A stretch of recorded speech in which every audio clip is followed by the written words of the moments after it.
Hello everyone, ఈరోజైతే అలసంద వడల recipe చేయించబోతున్నాను. చూస్తున్నారు కదా, ఇక్కడ ఈ అలసందలు వచ్చేసి నేను 2 కప్స్ తీసుకున్నాను. కాఫీ కప్తో 2 కప్స్ తీసుకొని 5 అవర్స్ నానబెట్టుకున్నాను. తర్వాత మనకి మిక్సీ జార్లోకి వీటన్నింటినీ వేసుకుంటున్నాను. అలాగే కారానికి సరిపడా పచ్చిమిరపకాయలు, అలాగే కొంచెం జీలకర్ర, అలాగే రుచికి సరిపడినంత సాల్ట్ యాడ్ చేసుకున్నాను. అలాగే ఒక 2 రెమ్మలు కరివేపాకు యాడ్ చేసుకుంటున్నాను. దాని తర్వాత కరివేపాకు, అలాగే ఒక 2 ముక్కలు అల్లం ముక్కలు వేసుకున్నాను. తర్వాత మిక్సీకి పట్టుకుంటున్నాను. ఇది వచ్చేసి ఈ విధంగా కొంచెం బరకగా పట్టుకోవాలి, అంత ఫైన్ పేస్ట్ లాగా కాకుండా.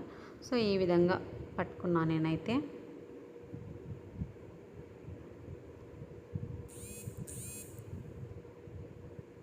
సో ఇది మొత్తం ఒక బౌల్లోకి ట్రాన్స్ఫర్ చేసుకున్నాను.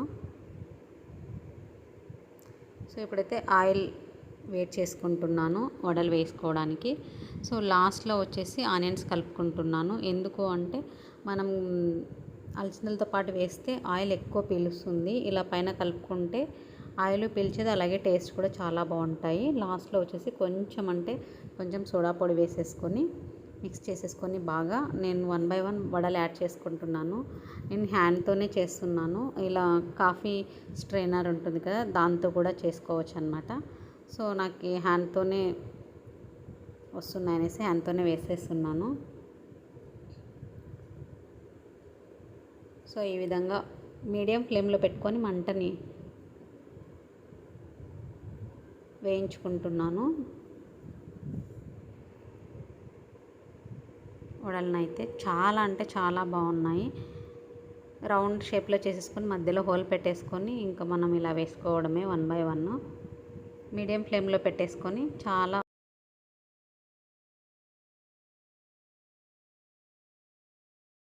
హ్యాండ్తోనే మనం ఈజీగా వడలను వేసేయచ్చు. ఏం పెద్దగా కష్టపడవలసిన అవసరం ఏం లేదన్నమాట.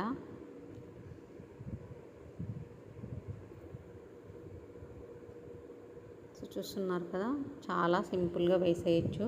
పెద్ద కష్టమేం కాదు ఈ వడలు వేయడము.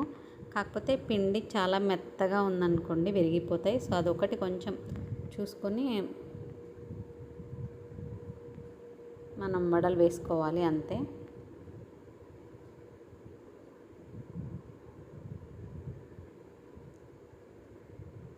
సో ఈ విధంగా నేను 1 బై 1 వడలు మొత్తం ఫ్రై చేసుకున్నాను. బాగా మంటని హై ఫ్లేమ్లో పెట్టి కాలుస్తే పైన మాత్రం రెడ్గా ఉంటాయి, లోపల మాత్రం పచ్చిగానే ఉంటాయి.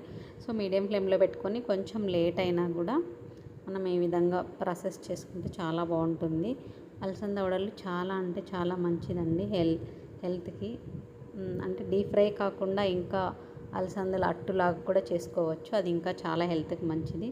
ఇది బ్రేక్ఫాస్ట్ కానీ అలాగే ఈవినింగ్ స్నాక్స్ కానీ చేసుకోవచ్చు. ఇలాగా మొత్తం మేము అలసందల కాంబినేషన్ వడల్లోకి కాంబినేషన్గా మటన్, మ్యాంగో, అలాగే మునక్కాయలు, మటన్లోకి మ్యాంగో అలాగే మునక్కాయలు వేసి కర్రీ చేసామన్నమాట. చాలా అంటే చాలా టేస్ట్ బాగుందండి. అసలు వడలు విత్ మటన్ కర్రీ కాంబినేషన్ అయితే చాలా బాగుంటుంది. ఇందులోకి శనక్కాయల చట్నీ కూడా చేసుకుంటారు చాలామంది. సో అలా అయినా తినొచ్చు, ఇలా అయినా ఓన్లీ ఇలా అయినా తినొచ్చు, ఒకటే అన్నమాట. ఎందుకంటే కారము అన్నీ వేసాం కాబట్టి చాలా టేస్టీగా కూడా ఉంటాయి. ఇలా ఉట్టివి మాత్రం తినొచ్చు స్నాక్స్ లాగా. సో చూసారు కదా ఫ్రెండ్స్, అలసంద వడల్ని ఎలా ప్రిపేర్ చేసుకోవాలో ఏంటి అనేది. అసలు చాలా అంటే చాలా బాగా వచ్చాయి. చూడండి ఎంత బాగా వచ్చాయంటే అంత బాగా వచ్చాయి. అసలు సూపర్ అంటే సూపర్ ఉన్నాయి. టేస్ట్ కూడా అసలు ఎక్స్పెక్ట్ చేయలేదు ఇంత మంచిగా వస్తాయని. సో వీడియో నచ్చితే లైక్ చేయండి, share comment and subscribe for more videos. మరొక మంచి వీడియోతోటి మళ్ళీ ఉంటాను. అంటే bye bye. Thanks for watching this video.